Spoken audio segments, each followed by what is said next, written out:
Em nome do Pai, do Filho e do Espírito Santo. Amém. Encerramento da segunda carta de São Paulo aos Coríntios. É o capítulo 13, verso 11 da segunda carta. De resto, irmãos e irmãs, alegrai-vos, procurai a perfeição e encorajai-vos. Permanecei em concórdia, vivei em paz. E o Deus de amor e da paz estará convosco. Saudai-vos mutuamente com o ósculo santo. Saudam-vos todos os santos. A graça do Senhor Jesus, o amor de Deus e a comunhão do Espírito Santo esteja com todos vós. Palavra do Senhor. Graças a Deus. Pedimos a intercessão, pedimos a graça desse Espírito que nos faça sempre concordes, alegres e buscando essa paz que vem do Senhor, que a celebração eucarística possa trazer a cada um de nós, aos nossos corações, essa decisão por essa busca de uma alegria verdadeira e que sejamos sinal de amor e de paz do Senhor no mundo. Vinde, Espírito Santo, e enchei os corações dos vossos fiéis, e acendei neles o fogo do vosso amor. Enviai o vosso Espírito, e será criado, e renovareis a face da terra. Oremos. Ó Deus, que instruíste os corações dos vossos fiéis com a luz do Espírito Santo, fazei que apreciemos certamente todas as coisas segundo o mesmo Espírito. Por Cristo nosso Senhor. Amém. Filho, Espírito Santo. Amém. Então vamos lá. Vamos encerrar esta parte.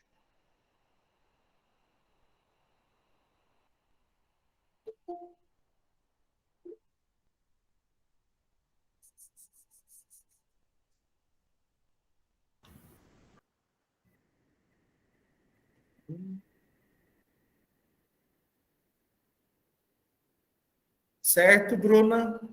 Certinho, padre. Então, tá. Vamos lá. Nós paramos na fração do pão. Então, os ritos da comunhão, a oração do Senhor, o Pai Nosso, o rito da paz. Então, chegamos na fração do pão. É interessante a fração do pão ter sido conservada na celebração eucarística, porque a celebração eucarística, como eu já disse para vocês no início, era chamada fração do pão. Tem uma música que a dona Yolanda gosta de cantar bastante junto com as suas meninas e meninos lá na comunidade do Village, cantaram terça-feira agora, que fala da primeira Eucaristia que Pedro, João celebrou e que Maria comungou do Cristo, né? Daquele que ela tinha comungado como vida. A música fica na minha cabeça porque ela tem um ritmo bonitinho, mas eu não consigo lembrá-la, né? Mas sempre que eu lembro, que eu ouço aquela música lá na comunidade Nossa Senhora de Fátima, eu fico me lembrando que, para os primeiros cristãos, a ideia era fração do pão. E essa fração do pão tinha sentido de participação no mistério de Cristo. Se fracionava o pão pelas casas como sinal dessa participação, né? Sinal desse envolvimento no projeto, na paixão, morte e ressurreição do Senhor. A ideia de Eucaristia como uma celebração surgirá futuramente. No século II já se falará em Eucaristia. Aqui se fala muito em fração do pão. E a fração do pão ela é interessante por quê? Porque a fração do pão foi exatamente o gesto que Jesus fez, né? Então vai dizer o missal, o sacerdote parte o pão eucarístico, ajudado, se for o caso, pelo diácono ou concelebrante.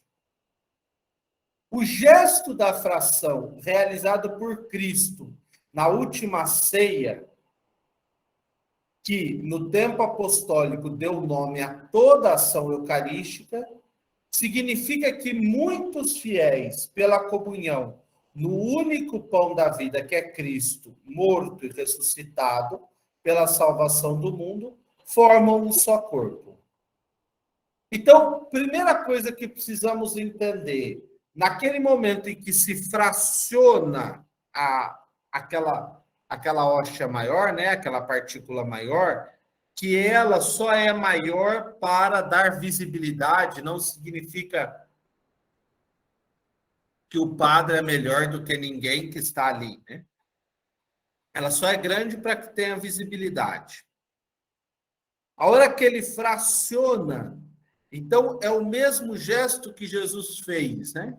Ele partiu o pão e distribuiu aos seus discípulos. Esse partir o pão e distribuir rememora não o partir o pão, mas o próprio Cristo, que é o pão que se reparte, porque ele vai dizer, isto é o meu corpo. Então, isto que vocês receberam aí partido é o meu corpo. Então, essa ligação com o Cristo e não com o objeto que está ali. É que o objeto fica feio porque nós estamos falando que o objeto é o corpo de Cristo, mas não só aquela partícula que está lá, mas todo aquele conjunto daquela comunidade partilha deste mesmo corpo de Cristo. Se une, se fortalece, se soma a esse grande corpo de Cristo. Então, nós tomamos parte num único corpo. Então, não é num único pedaço. Muitas vezes se pensava que o melhor era ter um pão só para dividir para todo mundo. Mas hoje eu precisaria de hóstias muito grandes para isso.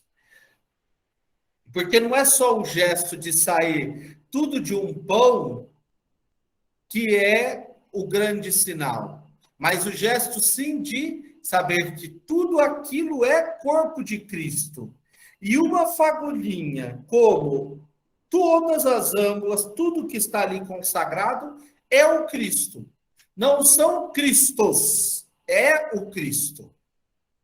E é muito interessante a ideia do partir o pão, do fracionar o pão, porque quanto mais você fraciona, não diminui, aumenta. Quanto mais o Cristo se parte, mais partes do Cristo vão fazer parte da vida das pessoas. O Cristo vai chegar a mais pessoas. Por isso que o fato das hóstias já virem cortadas numa âmbula mexe com o simbolismo, mas o simbolismo maior aí é o Cristo. Ele é o pão único. Ele é o pão da vida. Ele é aquele que salva toda a humanidade. Ele é aquele que oferece a vida em plenitude. E é nele que nós precisamos colocar a nossa confiança, a nossa esperança. Então, a ideia clara ali é o Cristo que se parte por nós. E é interessante porque o sacerdote, ao partir este pão, ele vai dizer assim, olha, esta união do corpo e do sangue de Jesus Cristo, de Jesus, o Cristo e Senhor nosso que vamos receber, nos sirva para a vida eterna. Então ele parte e coloca um pedacinho dentro do cálice. Esse pedacinho que ali é colocado é fruto de um processo histórico do rito, de alteração do rito, que quando as pessoas deixaram de comungar do cálice, isso está ali em torno do primeiro milênio, né? Passando aí do ano 1000 para o ano 1000, do século X para o século XI, que se reduz a comunhão no cálice, passa a se comungar somente do corpo de Cristo. Então, nesse momento é que surge esse rito de depositar uma parte do corpo no sangue para mostrar para tornar presente, tornar visível esse fato, né? A fração se inicia terminada a transmissão da paz e deve ser rezada com a devida reverência, contudo, de modo que não se prolongue desnecessariamente. Então, não é para fazer um rito em que você fica partindo. Eu participei uma vez de uma missa, numa semana de liturgia, que eles calcularam um pouco errado o tempo, e eles usavam pão ázimo para a celebração eucarística. Eu acho que o cordeiro levou uns 10 minutos, porque não terminava de partir. Da quantidade que era, pela quantidade de gente, devia ter quase uns 400 participantes, então tinha que pegar aqueles pães e ficar partindo. Depois que partiram, perceberam que partiram muito. Então, ficou um rito prolongado, por isso que ele tem o seu simbolismo, mas ele deve ser agilizado na medida do possível. Por isso que as hóstias vêm todas elas picadas. O sacerdote faz a fração do pão e coloca uma parte no cálice, para significar essa união, né, essa unidade do corpo e sangue de Cristo na obra salvadora. Ou seja, o corpo vivente e glorioso de Cristo Jesus. Então, esse é o grande sinal da presença daquele pedacinho no sangue. Existem algumas histórias narradas em torno de que se colocava um pedacinho porque, por exemplo, o bispo celebrava numa igreja e os outros presbíteros rezavam nas outras. Então, se trazia um pedacinho da Eucaristia e colocava dentro do cálice. Já se teve uma ideia de que se trazia toda a Eucaristia consagrada, mas isso não adentra com uma força muito grande na interpretação do rito. Realmente, após a diminuição ou término quase completo da comunhão nas duas espécies, de modo especial no corpo, de modo especial o término no cálice, né, do sangue de Cristo, então este rito de depositar um pedaço do corpo de Cristo dentro do sangue mostra essa unidade de Cristo. Não muda o fato de eu comer o corpo ou o sangue, na totalidade eu estou recebendo o Cristo vivente, o corpo glorioso deste Cristo. Enquanto o sacerdote faz isso, o grupo de canto canta o Cordeiro de Deus que tira o pecado do mundo, não os pecados do mundo. Mas, Padre, existe um pecado, é o pecado. Não é uma sequência de pecados, não é uma lista de pecados. O Cristo nos resgata do pecado, de tudo aquilo que nos afasta e nos distancia de Deus. Não é de uma lista. O Cristo não nos liberta da fofoca. O Cristo não nos salva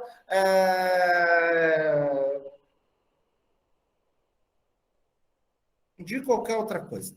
O Cristo nos salva do pecado. Então, este é o Cordeiro de Deus que tira o pecado do mundo. E o gesto da partilha marca essa doação e essa entrega. Por isso que se canta o Cordeiro, ou o Agnus Dei.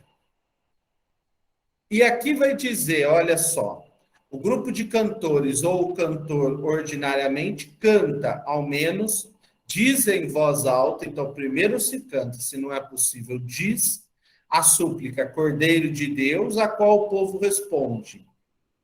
Tem de piedade de nós. Cordeiro de Deus que tirais o pecado do mundo, tem de piedade de nós. Porque essa ideia de Cordeiro de Deus que tirais o pecado do mundo também é uma ejaculatória. Como essa é uma invocação que acompanha a fração do pão, ela pode se repetir quantas vezes for necessário, até o final da partilha do pão. De modo especial, ela deve acontecer no mínimo 3 vezes, sendo que a última, a terceira, em vez de dizer tende piedade de nós, se diz dai-nos a paz. Padre, então pode acontecer de ser mais? Sim. Quando se vai numa ordenação, e se o cordeiro é muito curto, porque aí você ou numa missa que tem uma concelebração grande, e as hóstias dos padres não vieram já partidas, então você tem que parti-las. E aí isso pode levar um tempo maior. Então, às vezes se canta, eu já vi 4 ou 5 vezes e pronto, encerra. Não é nada muito. E enquanto parte, está aqui, Cordeiro de Deus que tira o pecado do mundo, tem de piedade de nós. Cordeiro de Deus que tira o pecado do mundo, tem de piedade de nós. Cordeiro de Deus que tira o pecado do mundo, dai-nos a paz. Essa é a música. Não tem outra invenção, não tem outra coisa. Isso é um chamado canto fixo. Aí, durante este momento, o sacerdote vai fazer a sua preparação em silêncio para receber frutuosamente o corpo e o sangue de Cristo. Então, vocês veem, o sacerdote se inclina e existem 2 orações de preparação. A primeira delas é essa, Senhor Jesus Cristo, Filho de Deus vivo, que cumprindo a vontade do Pai e agindo com o Espírito Santo, pela vossa morte deste vida ao mundo. Livrai-me dos meus pecados de todo mal, pelo vosso corpo e pelo vosso sangue, dai-me cumprir sempre a vossa vontade e jamais separar-me de vós. Ou, Senhor Jesus Cristo, o vosso corpo e o vosso sangue que vou receber, não se torne causa de juízo e condenação, mas por vossa bondade sejam sustento e remédio para a minha vida. Então, essa é uma oração pessoal de preparar para receber o corpo de Cristo. Na missa em latim, nesse momento, se fazia o confiteor, o confessor. Confesso a Deus Todo-Poderoso e a vós, irmãos e irmãs, que pequei muitas vezes. Por quê? Exatamente porque nesse momento se dava a absolvição geral para as pessoas participarem da Eucaristia. Então significava que não precisava comungar, confessar antes da missa? Precisava sim, se confessava antes, participava da missa e antes de receber a Eucaristia, para você estar puro, fazia o confesso e o padre absolvia as pessoas para que pudessem receber a Eucaristia. Era como se fosse uma preparação, purificava a pessoa para receber a Eucaristia. Hoje o convite é que nos preparemos. Então, depois de rezado ou cantado o Cordeiro de Deus, se recolhe no momento de silêncio para fazer essa oração. Tanto que depois que o sacerdote reza essa oração, ele faz a genuflexão. E essa genuflexão tem esse sinal de adoração ao Cristo ali presente. Adoração ao Senhor que se faz presente naquele corpo e sangue do qual será comungado. Então, é um gesto de abrir-se a essa novidade que vem do Senhor. Por isso que tem esse silêncio. E o missal vai dizer, no número 84, que os fiéis também devem rezar em silêncio, ou seja, eles também devem se preparar para esse momento. O sacerdote prepara-se, como está em cima, por uma oração em silêncio, para receber frutuosamente o corpo e o sangue de Cristo, e os fiéis fazem o mesmo, rezando em silêncio, colocando-se diante desse Senhor e pedindo a Ele essa graça de tornar-se digno para fazer parte dessa comunhão. Então é um momento de rezar. Às vezes, terminado o cordeiro, primeiro que o povo tem um costume aqui nessa paróquia, eu vi isso bastante, né? O povo tem um costume de sentar na hora do cordeiro, todo mundo senta, um monte de gente senta. Eu fico observando, eu falo, mas nós estamos na hora do cordeiro e as pessoas vão sentar? É o momento de você fazer uma reverência. Por quê? Perdeu-se o gesto. Vocês podem ver que eu gosto de partir, né? O cálice está no alto, o cálice está em cima do altar, eu gosto de partir a hóstia em cima, para que as pessoas vejam. O rito manda partir em cima da patena. Eu gosto de partir em cima do cálice exatamente para as pessoas verem o rito, né? Contemplarem o Senhor que se parte, né? O Senhor que se divide para nos levar à vida e nos alimentar. Esse Cristo que vem para nos alimentar. Então, é um momento de recolhimento, é um momento de abrir o coração, abrir a vida para receber esse Senhor. E aí vem o convite do sacerdote. Então, ele toma o pão eucarístico sobre a patena ou sobre o cálice e convida ao banquete de Cristo. Eu acho bonito essa interpretação, essa explicação do missal, né? Toma e apresenta. Felizes os convidados para a ceia do Senhor. Eis o Cordeiro de Deus que tira o pecado do mundo. E unindo-se aos fiéis, faz um ato de humildade, usando as palavras que estão prescritas no Evangelho, né? Então, tá aí. Felizes os convidados para a ceia do Senhor. Eis o Cordeiro de Deus que tira o pecado do mundo. E o povo responde. Então, é o povo junto com o padre. Não é só o povo sozinho. Senhor, eu não sou digno de que entreis em minha morada, mas dizei uma só palavra e serei salvo, serei salvo. Então, esse convite que o sacerdote faz para toda a assembleia, mostrando o corpo e o sangue de Cristo, e toda a assembleia faz essa grande resposta. Eu não sou digno, mas se dizeis uma palavra, eu serei salvo. Ou seja, eu me tornarei digno de tomar parte no corpo e no sangue de Cristo. E aí outros textos podem ser usados, né? Quem come a minha carne e bebe o meu sangue, permanece em mim e eu nele. Provai e vede como o Senhor é bom, feliz de quem nele encontra o seu refúgio.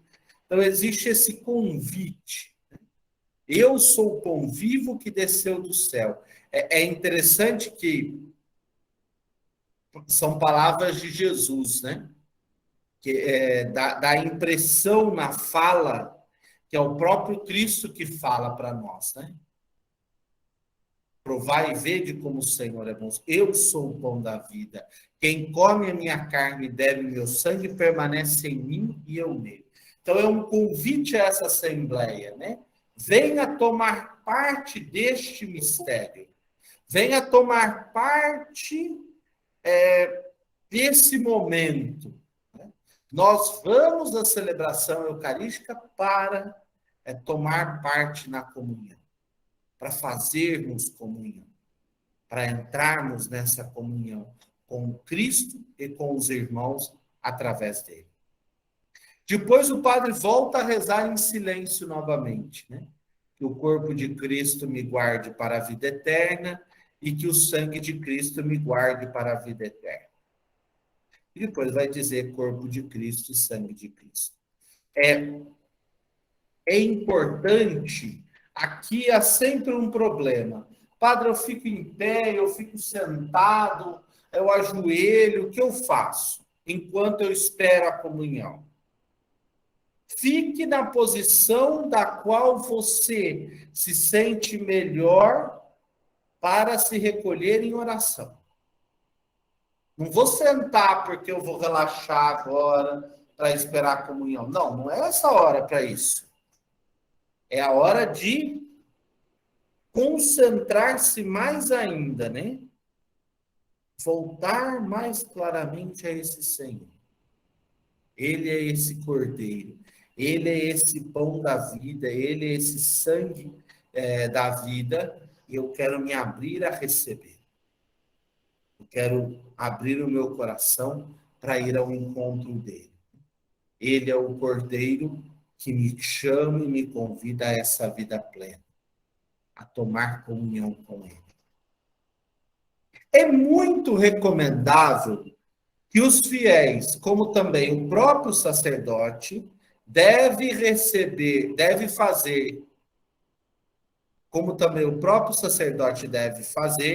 recebam o corpo do Senhor em hóstias consagradas na mesma missa e participem do cálice nos casos previstos, para que também, através dos sinais, a comunhão se manifeste mais claramente como participação no sacrifício celebrado atualmente. Quando eu falo desse daqui, sempre dá um problema e um quiprocó. Mas eu espero as perguntas para depois. O que é isso? Nós temos que ter o costume, principalmente aqueles que são responsáveis por organizar a credência e as alfaias e os objetos litúrgicos para a missa, que a Eucaristia deve ser o suficiente para o povo que ali está. A reserva eucarística é destinada aos doentes e aos que não puderam tomar parte naquela celebração. E caso não vá poder ter missa em algum momento, né, na ausência do sacerdote, essa Eucaristia pode ser usada na celebração da palavra. Mas, na missa, deveria se comungar daquilo que é consagrado ali. Mas, padre, não é a mesma coisa? Então, é isso que o texto está dizendo, né? Para que também, através dos sinais, a comunhão se manifeste mais claramente como participação no sacrifício celebrado atualmente. Ou seja, aquele corpo e aquele sangue que estão sobre o altar são fruto das minhas orações, das nossas orações, junto ao sacerdote naquele momento. Então, por que eu consagro uma hóstia e um cálice para o padre e trago o resto tudo de dentro do sacrário? Por que eu não posso consagrar para os fiéis?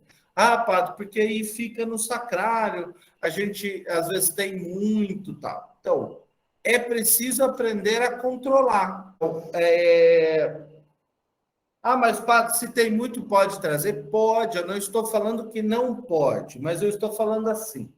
Por exemplo, eu nem sei se a dona Selene está aí hoje, mas esses dias, deve fazer umas 2 semanas, ela me falou que iria consagrar 2 âmbulas, porque depois teria celebração. Então, tinha um pouco de Eucaristia no sacrário e iria consagrar 2 âmbulas para que restasse um pouco mais de reserva eucarística e pudesse ser usado na celebração que teria no próximo domingo. Ótimo. Na hora da distribuição da Eucaristia, se aquelas âmbulas que estão sobre o altar são suficientes para partilhar para todo o povo, para que todo o povo possa comungar, eu preciso trazer a reserva eucarística que está no sacrário? Não. Porque a reserva eucarística que está no sacrário, ela não tem obrigatoriedade de vir para o altar. Ela pode não vir. Ela só vem se é necessário para ser usada. Se não vai ser usada, ela não precisa vir. Ah, mas não é obrigatório, porque o Cristo tem que estar sobre o altar? Não, não é obrigatório. Ela pode ficar lá muito bem, sem nenhum problema. Por exemplo, eu contei, olha, aqui tem 100 pessoas, vamos colocar aí 100 hostias para consagrar, nunca é todo mundo que comunga, mas para a gente garantir 100 hostias para consagrar, pronto. Ah, padre, tem mais umas 10 no sacrário, eu preciso trazer? Não, não precisa, já distribui nas âmbulas que serão necessárias para distribuir ao povo e pronto. Todo o povo participa e comunga daquela hóstia que foi ofertada e daquela hóstia que, como corpo e sangue de Cristo, é distribuída e torna a vida na vida de todos. Repito, não há diferença. Ambos são o corpo de Cristo. Mas aquelas que estão sobre o altar fazem parte desta celebração que eu faço parte. As outras, elas vão servir para outro momento. Tem um diretório sobre a celebração da palavra de Deus que diz assim, que quando na celebração da palavra de Deus, né, na ausência do ministro ordenado, você traz a Eucaristia sobre o altar, é importante que alerte as pessoas, né, que se diga de um modo bem sutil e claro, que aquela Eucaristia está ali presente porque teve missa na comunidade. A comunidade teve uma celebração eucarística ou foi buscar na outra comunidade que teve missa, e por isso que nós temos.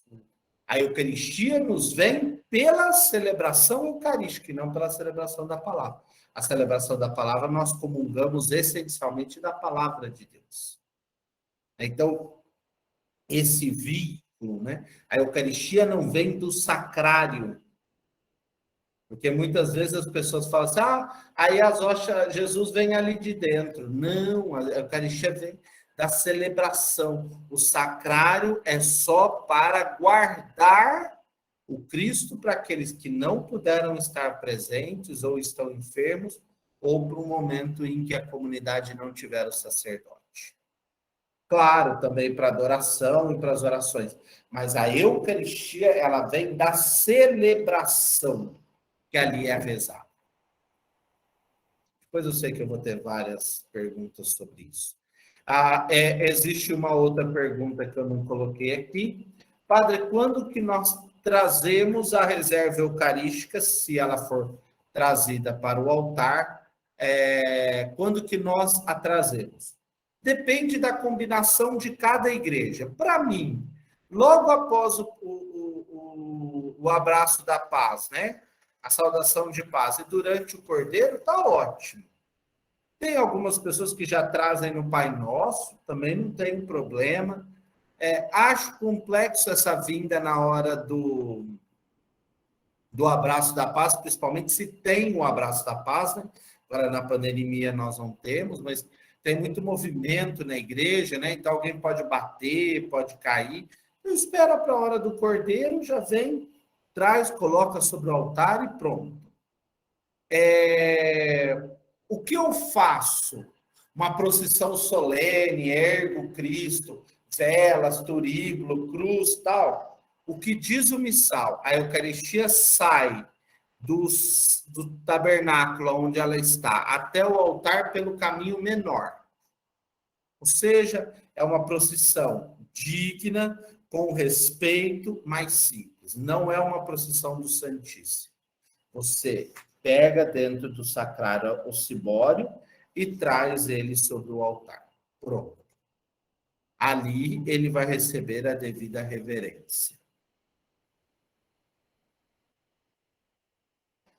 Para receber a comunhão, existem duas formas de se receber a comunhão. Uma é só no corpo de Cristo, outra é a chamada duas espécies, corpo e sangue de Cristo, que vai ser incentivada a partir do Concílio Vaticano II.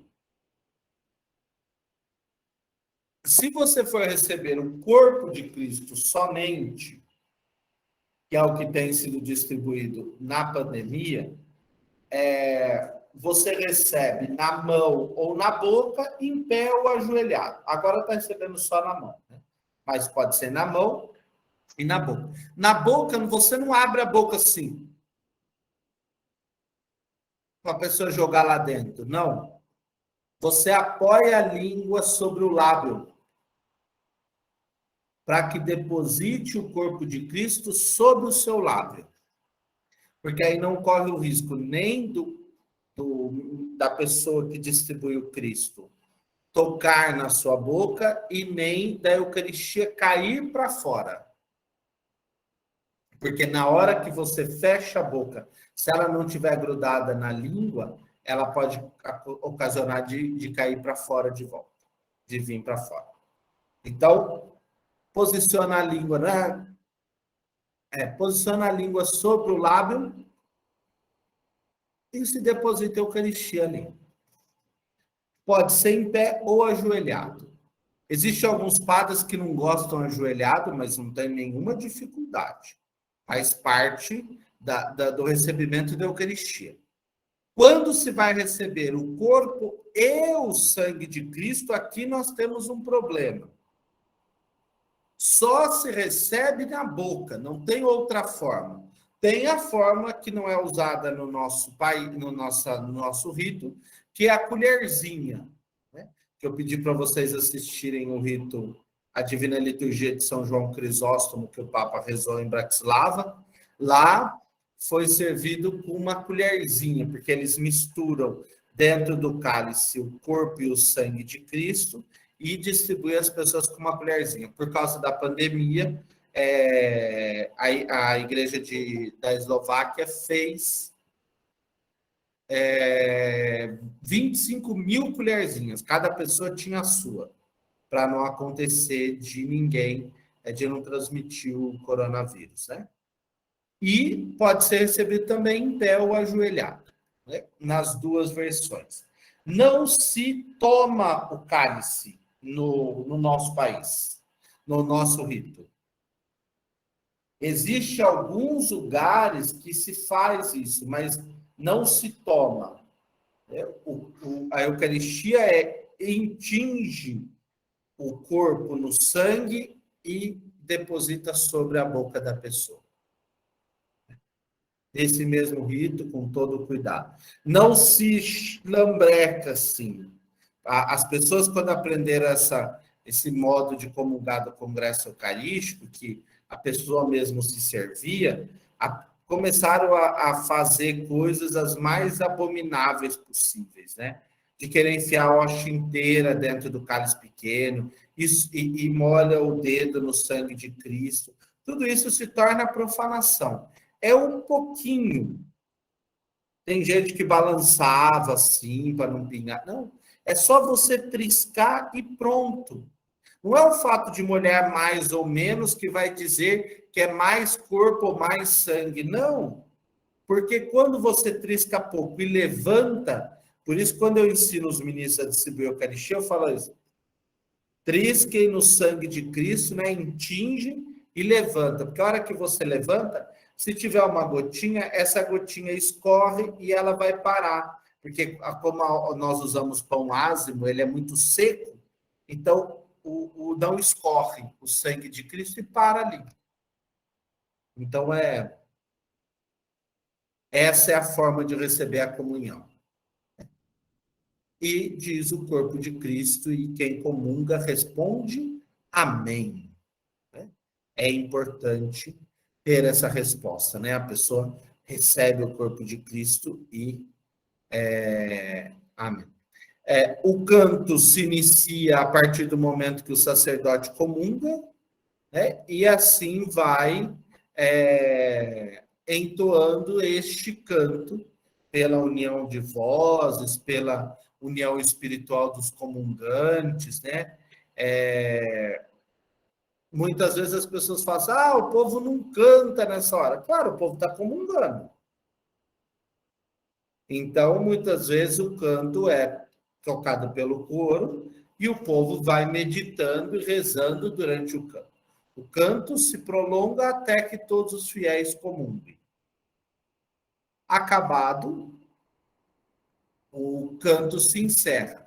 Pode existir um hino após a comunhão. Esse hino após a comunhão, ele é marcado... Ele não está aqui. Ele é marcado por um hino que a gente começou a nomear de ação de graças, mas seria um salmo ou um canto que possibilitaria uma melhor união espiritual do comungante com Cristo, né? Então, não é um canto para agitar a comunidade, mas é um canto para conduzir essa comunidade neste processo de aprofundamento nessa relação com o Senhor. Agora, não adianta você fazer um canto, cantar um canto, até o padre terminar tudo, aí vamos cantar outra agora de ação de graças. Não. Quando o povo comunga, cante o canto de comunhão. Acabou o canto de comunhão, vamos cantar um outro refrão, um outro trecho, vai ter a purificação, enquanto isso, as pessoas vão se aprofundando nesse mistério, dando graças a esse Deus que nos reúne através do seu corpo e do seu sangue. Enquanto isso, o sacerdote começa a iniciar a purificação. E enquanto ele purifica, ele reza, né? Fazei, Senhor, que conservemos um coração puro, o que nossa boca recebeu, e que esta dádiva temporal se transforme para nós em remédio eterno. A purificação pode ser feita de muitos modos.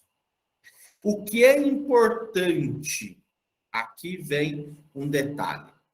Sempre que em algum fragmento da hoxa aderir aos dedos, principalmente após a fração ou a comunhão dos fiéis, deve ser limpo sobre a patena ou dentro do purificatório, lavado.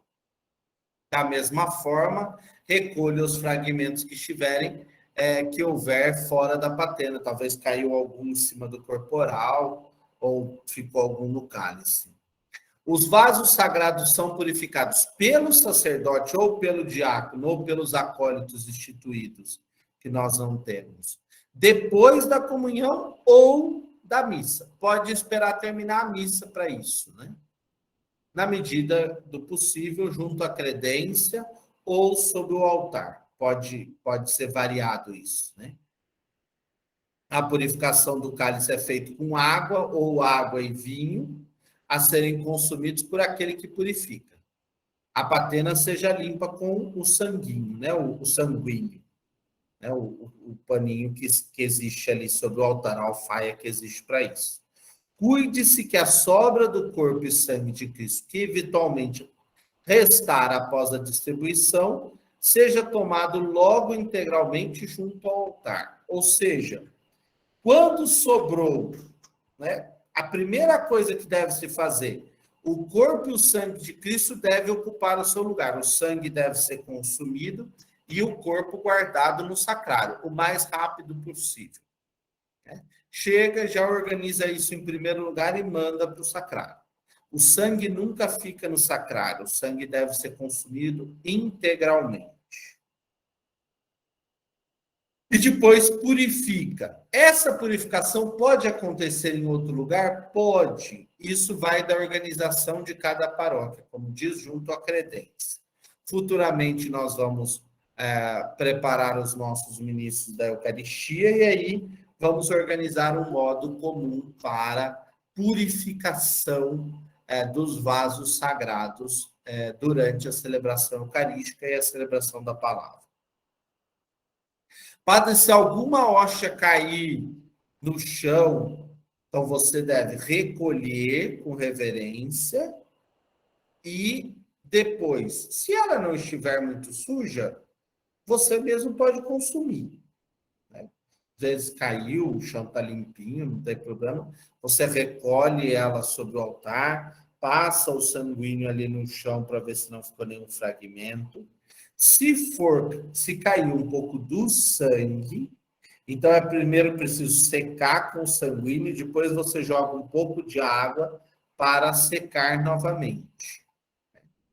E aí você pode jogar isso no chamado sumidouro, né? Que pode ser na piscina ou na pia construída na sacristia. O sumidouro é um ralo, vamos assim dizer, que não vai para o esgoto. É um ralo que vai para um sistema de drenagem de água.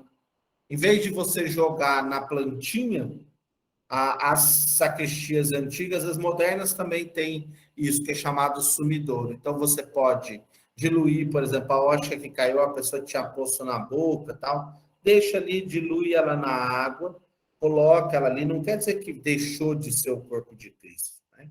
Mas não é possível consumi-lo agora. Põe ali no sumidouro, ele vai para a terra, dali não vai ser profanado, nada disso. Pois ele vai ser consumido pela terra e pronto.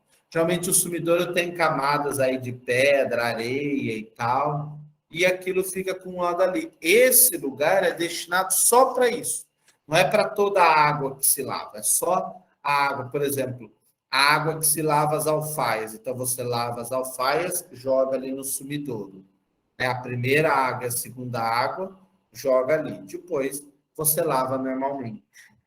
Então existe isso. Na maioria das igrejas não se tem, porque não se tinha esse cuidado, principalmente no nosso país, isso não é uma coisa muito cuidada. Caso não tenha o sumidouro, você joga numa plantinha, né? Num lugar onde não vai ser profanado. Por mais que você sabe que esse pouco que sobrou do corpo e sangue de Cristo ali vai ficar num lugar que não seja profanado. Depois a terra mesmo vai absorver isso, certo? E a purificação é bastante importante, né? E aí, após a comunhão, como eu já disse, é importante, está um pouco fora de ordem, é importante um momento de silêncio, né? E se pode cantar um salmo ou um hino de louvor. Após a comunhão, se faz a oração pós-comunhão, que encerra o rito.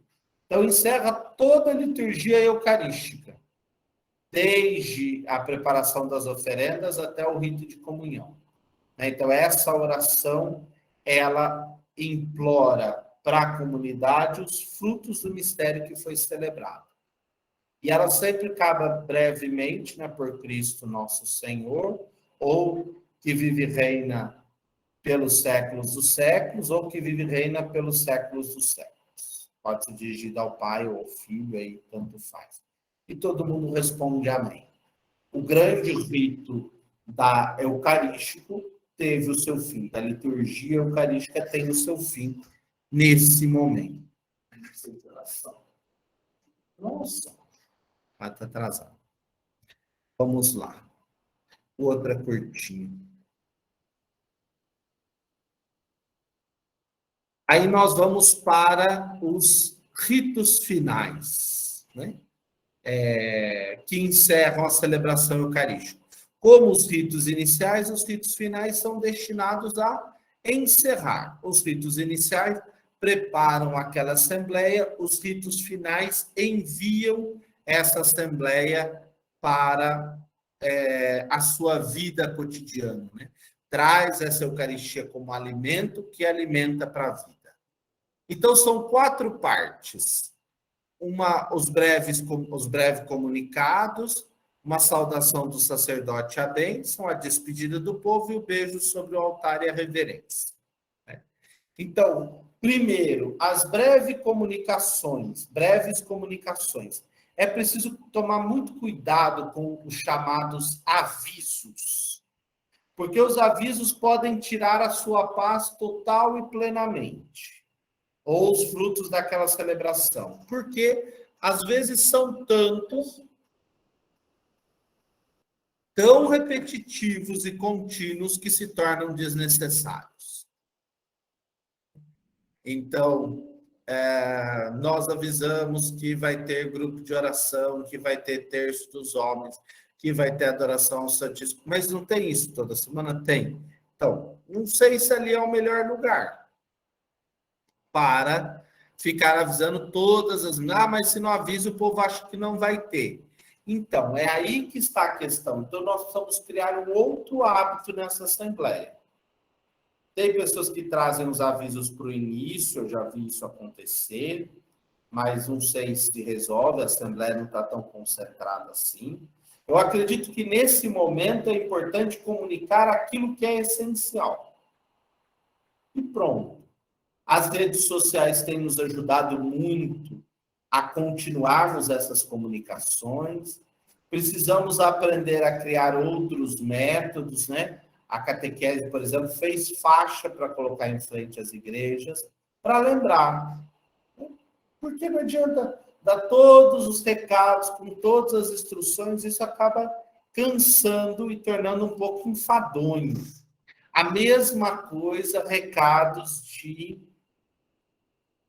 festas, principalmente aqui, que tem muita comunidade na paróquia Santo Antônio de Santana Galvão, e vai ter festa de não sei o que em tal lugar. Daqui outro vai ter, porque normalmente essas festas são preparadas com 2, 3 meses de antecedência. Então é preciso cuidado, né? Selecione algo importante, apresente isso que é importante. E aí nós precisamos criar outros meios para que essas comunicações cheguem até as pessoas. Seguidas as comunicações, vem a bênção. A bênção final é muito simples. O Senhor esteja convosco, Ele está no meio de nós.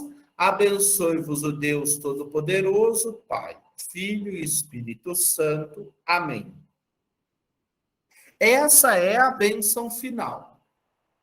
Nas festas mais solenes, podemos usar uma bênção solene, que são essas que têm as intercessões, que pode ser uma ou 3. O Deus de infinita bondade, que pela encarnação de seu Filho, expulsou as trevas do mundo e com seu glorioso nascimento transfigurou este dia. Expulse dos vossos corações as trevas dos vícios e vos transfigure com a luz das virtudes. Amém.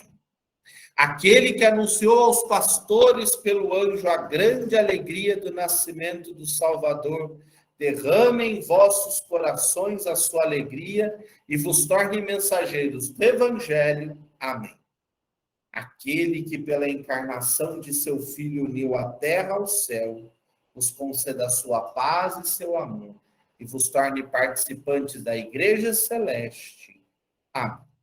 Abençoe-vos o Deus Todo-Poderoso, Pai e Filho e Espírito Santo. Amém. Essas bênçãos são bênçãos que refletem o tempo que ali está.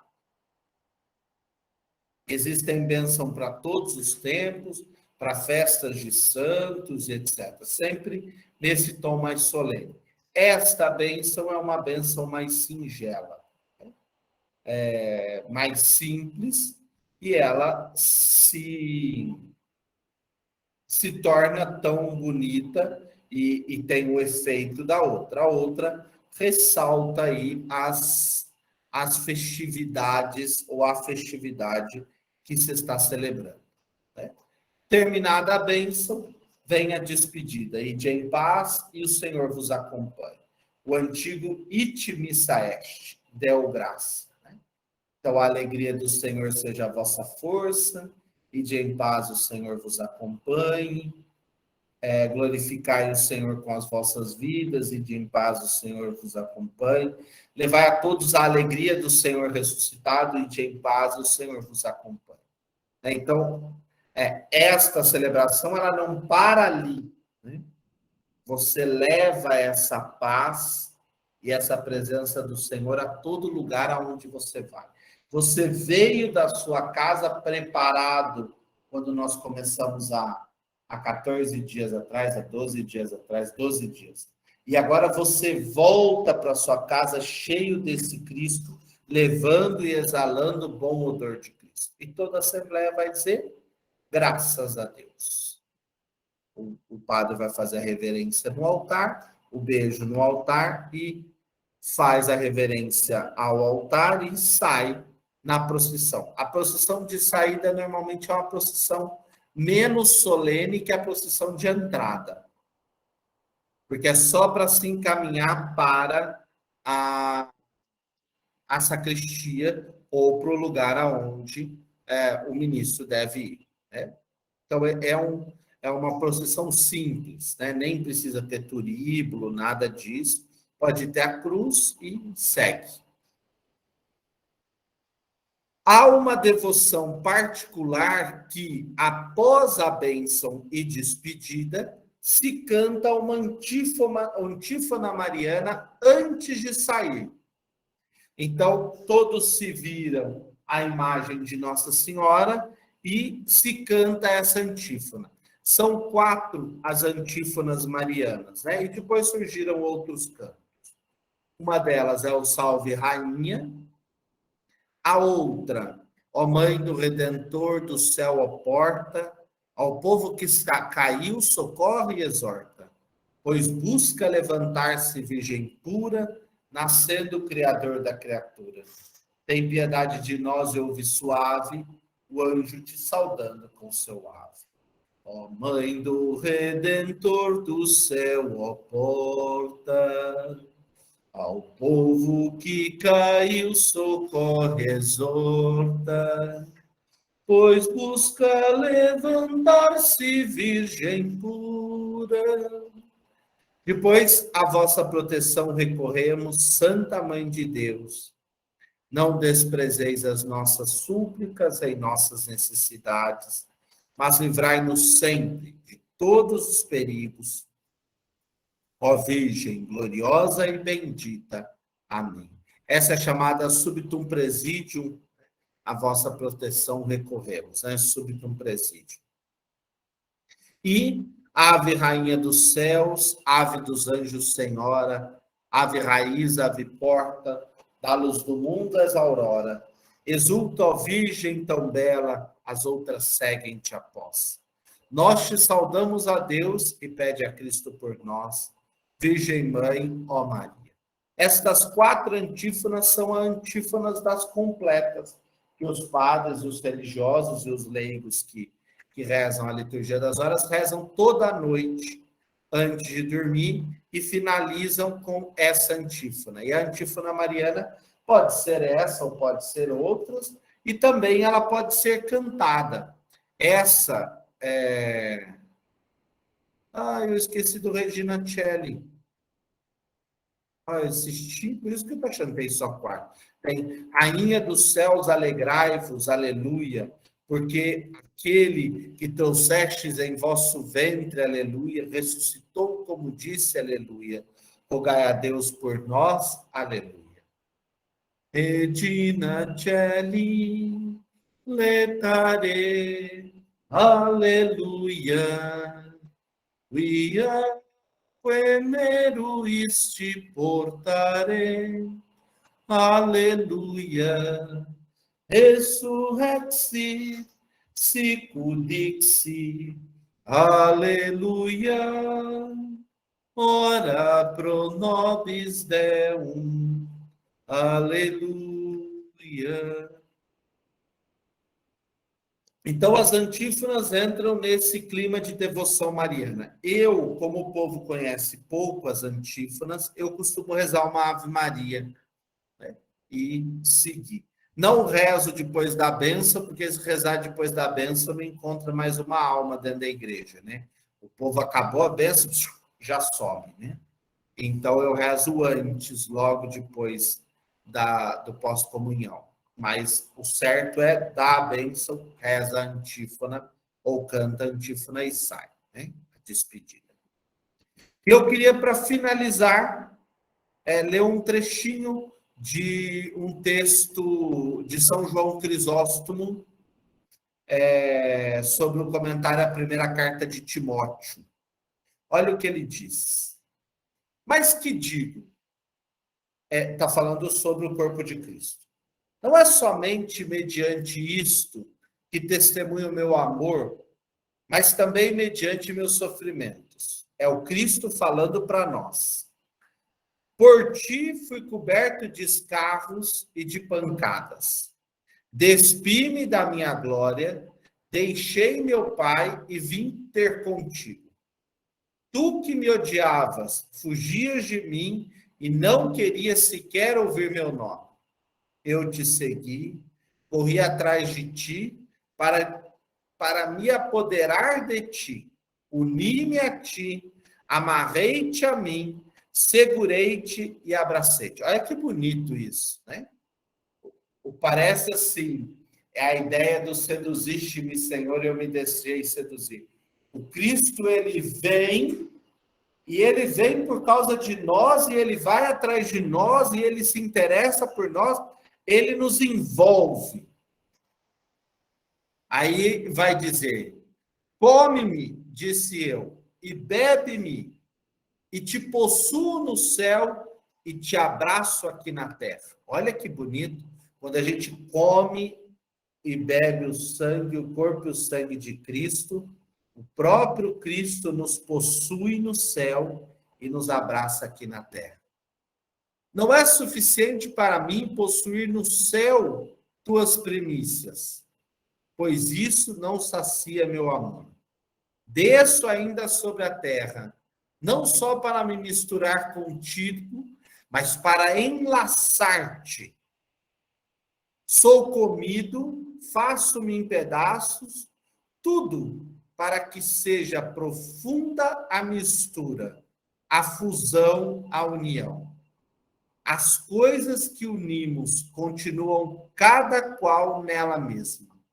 Quanto a mim, insinuo-me em ti por todas as partes. Ou seja, ele segue, o Cristo entra em todas as partes do nosso corpo. Não quero mais nada entre nós dois.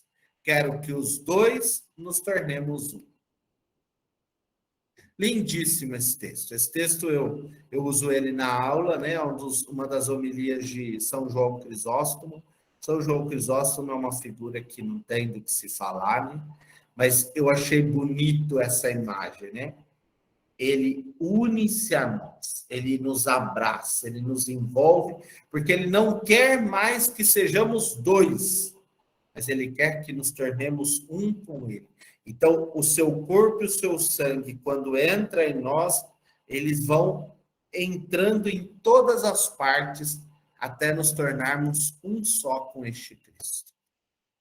E assim damos por encerrado as nossas formações. Vamos lá. Deixa eu parar. Passei um tequinho, me perdoem, por favor. Bruna, todo mundo entendeu tudo, não tem pergunta nenhuma e está todo mundo feliz. Acho que sim. Padre, eu tenho uma pergunta. Nós podemos esperar, na hora da comunhão, a gente pode aguardar, né, a nossa vez de comungar, sentado ou em pé. Uma vez eu ouvi que enquanto a gente espera, não, quer dizer, a gente pode esperar sentado, mas depois que o padre comungou, a gente tem que esperar o padre comungar em pé e depois sentar. Assim, Isso. depois da oração? Oi? Não entendi. É assim mesmo, então, eu espero o padre comungar, aí eu posso me sentar. Isso. Quando ele já disser, felizes os convidados para a ceia do Senhor, eis o Cordeiro de Deus que tira o pecado do mundo, ele já vai comungar. Mas lembre-se, eu não posso me sentar assim, pof, e aí vira uma barulheira. Não, eu estou em recolhimento, né? Nós estamos nesse processo de preparar-nos para receber o Senhor. Então, eu posso me sentar sem nenhum problema, mas mantenha a concentração, né? Volte-se para aquilo. Por isso que eu acho, por exemplo,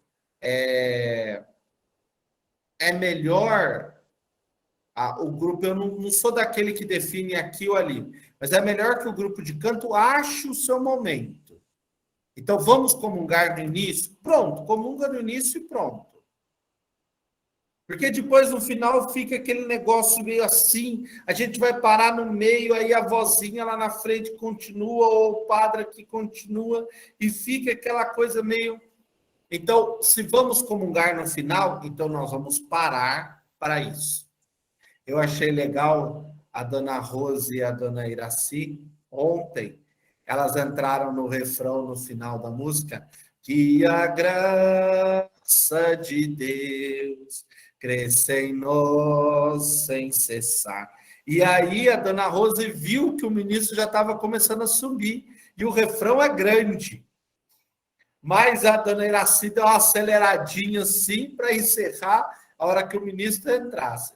Desculpa citar as duas, acho que elas estão aí, mas é porque eu tenho essa mania de ficar reparando. Mas é importante cuidar disso, né? Não é só que Jesus vai ficar esperando eu terminar de cantar, não. Mas fica uma coisa assim, meio bagunçado. Ou seja, vai comungar depois, como é aqui na matriz, espera, a hora que você percebe que a comunhão do povo acabou, já vai encerrando a música, deixa um tempinho em silêncio, comunga. Se achar que ainda vai ter um tempo aí até a purificação, o ministro voltar, etc. tal, pode-se tocar alguma coisa ou pode-se manter o silêncio. Né? Mas o que eu insisto é o recolhimento. Ali é o momento de estarmos preparados e nos voltarmos para aquilo que vamos receber. Não vamos receber qualquer coisa, né? Vamos receber o corpo e o sangue do Cristo. É preciso tomar cuidado. A Eucaristia tem se tornado tantas e tantas vezes simplesmente mais um pedacinho de pão que eu como ali e eu não me volto para aquilo. Porque falta essencialmente catequese para o nosso povo. Legal. Uma outra questão, enquanto não sei se alguém vai ter mais alguma pergunta, mas até que eles escrevem aí, uma dúvida que não está totalmente ligada à celebração eucarística, mas de alguma forma, aquela oração, graças e louvores se deem a todo momento. A resposta é ao Santíssimo e digníssimo ou diviníssimo? Eu acho que é digníssimo, mas eu nunca procurei para ver.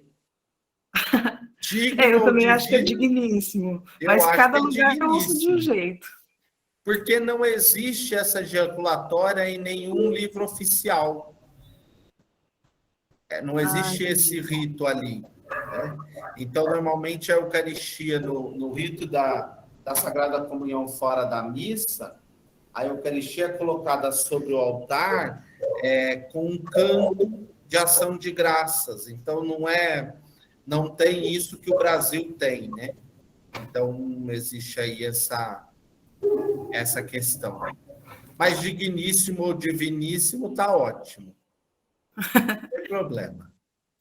Há uma cacofonia, né, professora Maria Lúcia, que nem vai se perceber a diferença de um ou de outro.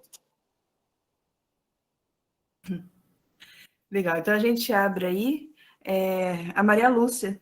Pode abrir o microfone. Boa noite, padre. Boa noite. Quando o sacerdote sai para distribuir a comunhão, acompanhado de ministros, estes ministros, além da âmbula, eles levam o sanguíneo, mesmo quando é só o pão, o corpo de Cristo? Então, se leva o sanguíneo, porque o sanguíneo é a alfaia. A alfaia é esse conjunto de objetos sagrados, né? Objetos litúrgicos, que você pode usar para qualquer questão relacionada à Eucaristia, porque depois aquilo vai ter uma lavagem especial. Então, por exemplo, caiu, você pode recolher dentro do sanguíneo. Você tocou em alguém e precisa purificar ali. Você pode purificar tudo isso no sanguíneo. Então, o sanguíneo não é um guardanapo. É preciso cuidar disso. Eu vejo muito ministro usando o sanguíneo como guardanapo, assim, fica ali exposto e tal. Não, ele deve. Nós aprendeu a usar o sanguíneo para impedir que a comunhão de duas espécies na qual o povo se servia pingasse no chão. Então, você estendia o sanguíneo para a pessoa passar por cima. Não sei se a senhora já viu, existia antigamente São Sebastião não tem mesa da comunhão, né? Não. Existia uma cerquinha, vamos popularizar aí, que cobria o altar assim, à frente do altar. Essa cerquinha era chamada mesa de comunhão. Então você colocava um grande sanguíneo nessa mesa para as pessoas comungarem. Quando a Eucaristia passou a ser distribuída tanto em pé como ajoelhado, algumas pessoas colocaram esse pano na frente do ministro que distribui a Eucaristia, para caso ocasião de cair alguma parte, fica ali, dali se guarda no lugar certo. Então, essa ideia do sanguíneo levado é um pouco nessa perspectiva, né? Se precisar lhe purificar, se algo acontecer, você tem próximo. O que precisa se tomar muito cuidado é quando acontece algo em relação ao sangue de Cristo. Por quê? Porque normalmente as pessoas se desesperam muito quando cai uma hóstia no chão. E quando a gente tinha duas âmbulas, eu não sei como é distribuída aqui na paróquia Frei Galvão, nem aí na São Sebastião, que eu nunca vi. Mas às vezes ficava duas separadas, né? E aí um tá com o corpo, o outro com o sangue. Aí caiu, esse do sangue já vai imediato pegar, ele vira o cálice e cai o cálice no chão. Porque o zelo o desespero acaba ocasionando isso. Então, sempre eu aprendi isso com uma coordenadora de ministros lá da comunidade matriz do Matão, a Rose, que era muito zelosa. Ela sempre tinha um ministro a mais, que não ia distribuir a Eucaristia, e que ele ficava observando os outros. Caso alguma coisa acontecesse, ele socorria. Para vocês verem, na ordenação de dias atrás, dia 2 de outubro, eu estou olhando essa mania de olhar e ficar vendo tudo, né? E eu estou vendo o diácono distribuir a Eucaristia, daqui a pouco a menina olhou para o diácono e falou assim, caiu no chão. Na hora dela pôr a boca, a hóstia caiu no chão. O diácono pegou a hóstia, pôs no meio do sanguíneo e ficou segurando na mão e continuou distribuindo a Eucaristia e distribuiu outra para ela. Aí eu disse ao cerimoniário, eu falei, olha, o diácono está com uma hóstia na mão que caiu no chão, então precisa ir lá ajudá-lo, né? Porque naquela hora ele não soube o que fazer. Então é preciso estar observando, porque isso às vezes acontece, né? E também observar se as pessoas não levam a Eucaristia embora, que também pode acontecer. Então é preciso que os ministros, mesmo não estando servindo, um ajude o outro. Eu já fui atrás de gente pedindo a pessoa, coloca na boca ou me devolve. Já aconteceu isso aí na São Sebastião. Isso. E aí já fui, cheguei na pessoa, ou a senhora consome ou me devolve. E aí a pessoa tirou de dentro do bolso, da bolsa e consumiu. Então, existe isso. E nós precisamos cuidar dessa questão, porque o povo, a gente não sabe o que o povo vai fazer e nós temos que ter o nosso zelo. Então, o sanguíneo entraria um pouco... tudo que for sagrado se limpa com ele. Perfeito, perfeito. Obrigada. Fale, mamãe. Tem que abrir o microfone.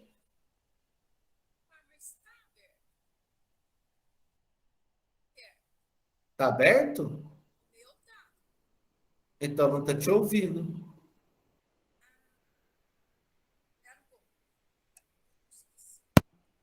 Pronto. Quando eu comungo, eu posso oferecer essa comunhão para outras pessoas?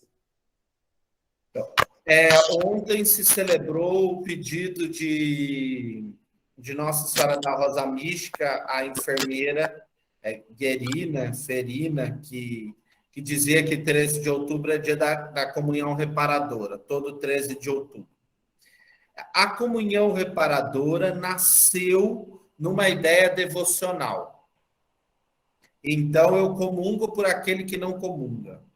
Nós precisamos lembrar que até o século VI, as pessoas que iam às celebrações, elas iam para comungar, elas iam para tomar parte.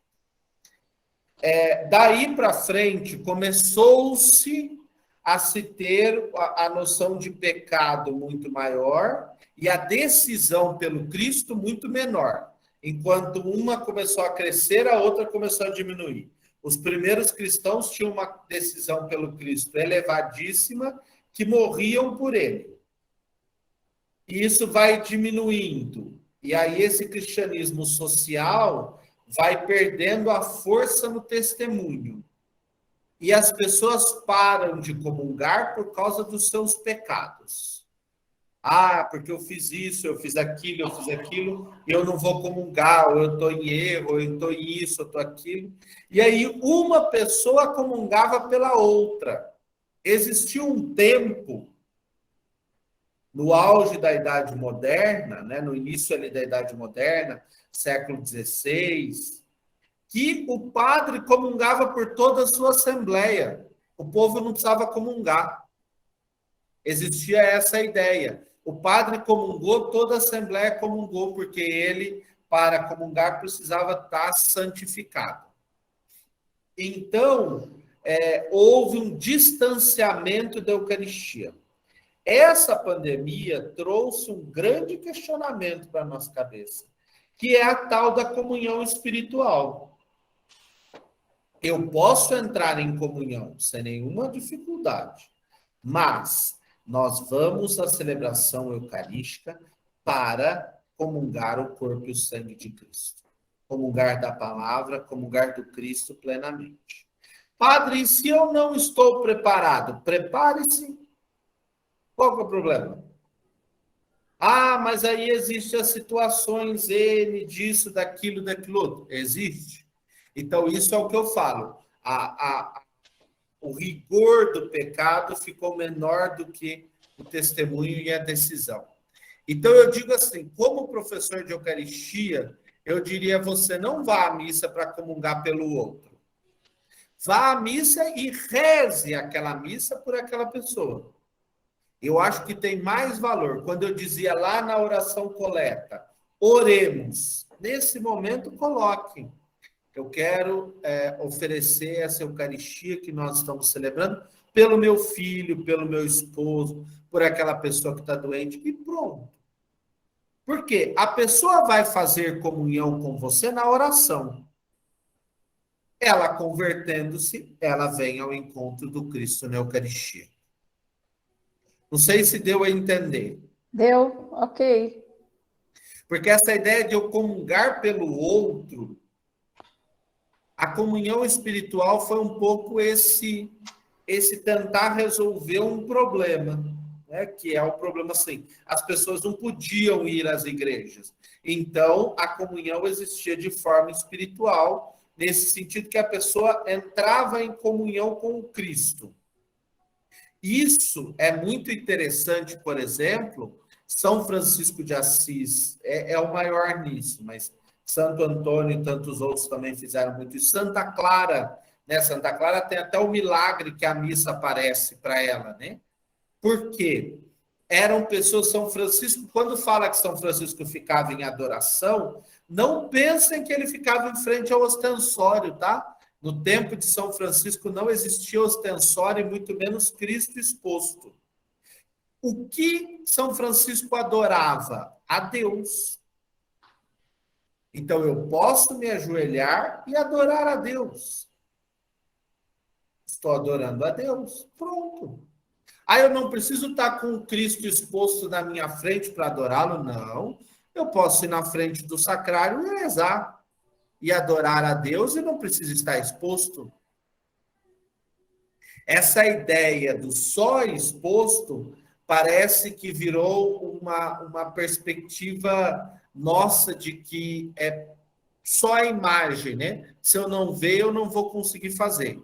Porque aí você podia fazer uma pergunta. Hoje eu estou querendo pôr caraminhola na cabeça do povo.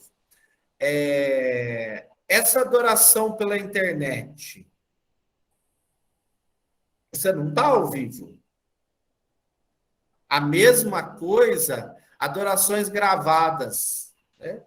Você vai gravar uma adoração, teve um padre que me falou isso. O que o senhor acha de eu gravar a adoração e disponibilizar para o meu povo? Não tem sentido. Então, põe o celular em frente ao ostensório e deixa lá ele exposto. Né? Porque eu não preciso estar vendo, eu posso adorar a Deus. Eu entro no meu quarto, eu me recolho, me coloco diante desse Senhor e volto todo o meu amor para Ele e acolho esse amor de Deus. Pronto. São Francisco passava horas assim, sem ver nada, simplesmente adorando a Deus, né? No silêncio do coração e da vida entrando em comunhão. Mais alguma, Bruna? Acho que não, padre. Não? Desculpa. Então, finalizamos. Faltou várias coisas, mas isso fica para um outro momento. Eu ainda não consegui pensar com clareza do que a gente poderia trabalhar nas próximas formações. Tem um negocinho que me cutuca toda vez que eu rezo, principalmente aqui na matriz que a liturgia está propondo que se reze o símbolo niceno-constantinopolitano, né, que é um símbolo maior, né? Creio em um só Deus, Pai Todo-Poderoso, Criador do céu e da terra, de todas as coisas visíveis e invisíveis. Eu fiquei pensando em elencar alguns temas do símbolo da fé e aí falar sobre alguns pontos da fé cristã. Né? Mas ainda tem algumas outras coisas para serem tratadas. Vamos ver. Aceito sugestões, mandem ideias, propostas, e aí a gente pode pensar no que fazer. Mas eu acredito que essa forma online é uma forma boa, né, dentro de uma sala, porque ela fica gravada, aqueles que puderam participar, participam no momento, aqueles que não puderam participar podem ouvir depois, né?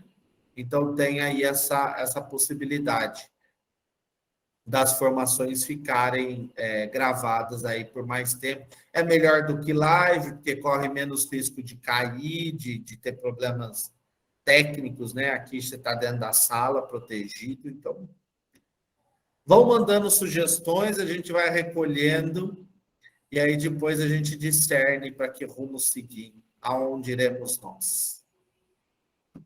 Agradeço a todos, agradeço a Bruna aí pela organização, por todos os processos, todos que participaram conosco. E sábado damos início à nossa novena de Santo Antônio de Santana Galvão.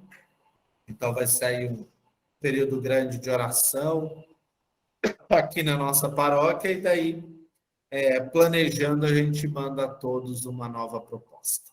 Tá bom? Então vamos pedir a bênção do nosso Deus.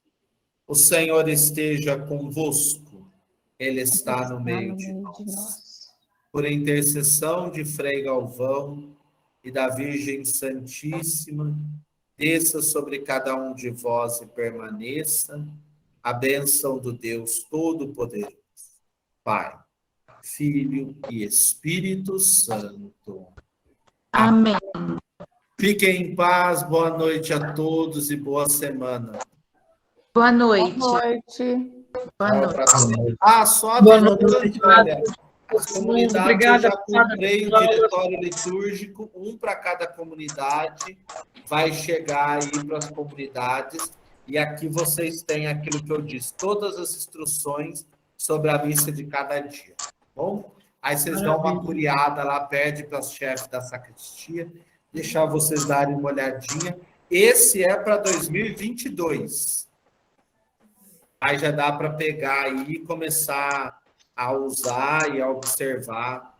Tem muita coisa interessante nesse diretório. Tá bom? Grande Boa abraço, noite. fiquem com Deus. Obrigado pela Boa informação. noite.